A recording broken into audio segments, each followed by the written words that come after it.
Fala galera, tudo bom? Rafael Mascarenhas aqui de novo e hoje eu vou explicar um pouquinho sobre dois componentes cruciais para quando você quer trabalhar robótica dentro de sala de aula. E eles são a protoboard e os jumpers. Por que eles são tão importantes? Porque no mundo do desenvolvimento de projetos e do trabalho com a robótica é muito comum você precisar testar várias vezes antes de fato terminar o seu projeto, finalizar, trabalhar com a versão mais robusta. Antigamente, quando a gente queria desenvolver uma placa, um circuito ou algum tipo de mecanismo nesse sentido, você precisava trabalhar com soldas e alguns equipamentos que eram muito mais difíceis de você poder conectar e desconectar caso alguma coisa desse errado. Por isso, hoje a gente vai falar sobre esses dois componentes que são cruciais na hora da nossa prototipagem.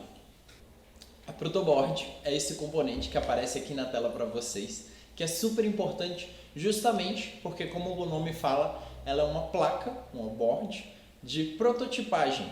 Então, ela é conhecida também como breadboard. E isso acontece porque antigamente, antes da invenção e da melhoria desse equipamento que nós usamos, era muito comum você montar a estrutura do seu circuito ou da sua plaquinha em uma chapa de pão, daquelas de corte mesmo, de madeira, e por isso ela acabou recebendo o nome do seu antecessor. Esse componente é importante justamente porque você pode conectar e desconectar diversas ferramentas e recursos do mundo da eletrônica de forma super simples. Assim você consegue testar e garantir que o seu circuito funciona com muito mais velocidade e menos custo.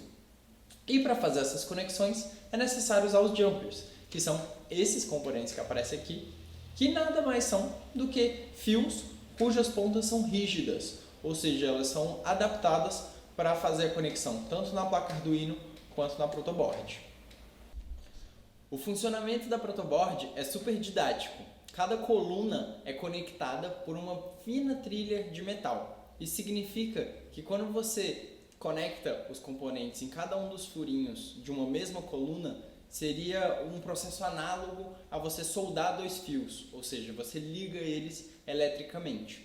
Além dessas colunas que são conectadas, as protoboards muitas vezes vêm com duas trilhas que, ao invés de ficar na vertical, em colunas, elas ficam na horizontal, em linhas, e elas servem justamente para alimentação. Então você tem uma trilha que é simbolizada por uma linha vermelha, que serve para o polo positivo, ou seja, você pode fazer a ligação dos 5 volts do Arduino ou do polo positivo da sua bateria, enfim, do seu modelo de alimentação para transmitir essa DDP, essa voltagem para todo o resto do componente. Assim você consegue alimentar diferentes partes do seu circuito. E como todo circuito precisa ser fechado, essa trilha positiva também tem a sua versão análoga, que é a trilha negativa, representada muitas vezes por uma linhazinha, um símbolo de menos, na cor azul. E essa trilha negativa é justamente onde você conecta ao ground do Arduino ou ao polo negativo da sua pilha. Dessa forma, você consegue estruturar diversos projetos, diversos circuitos na sua plaquinha de protoboard. Com a protoboard, é muito fácil visualizar circuitos em série, ou seja, que o componente é conectado em uma fileira e aí a corrente ela passa por um único caminho, indo de um componente para o outro, ou em paralelo, em que você tem dois ou mais componentes dividindo essa mesma coluna e por esse motivo a corrente elétrica acaba se dividindo entre eles.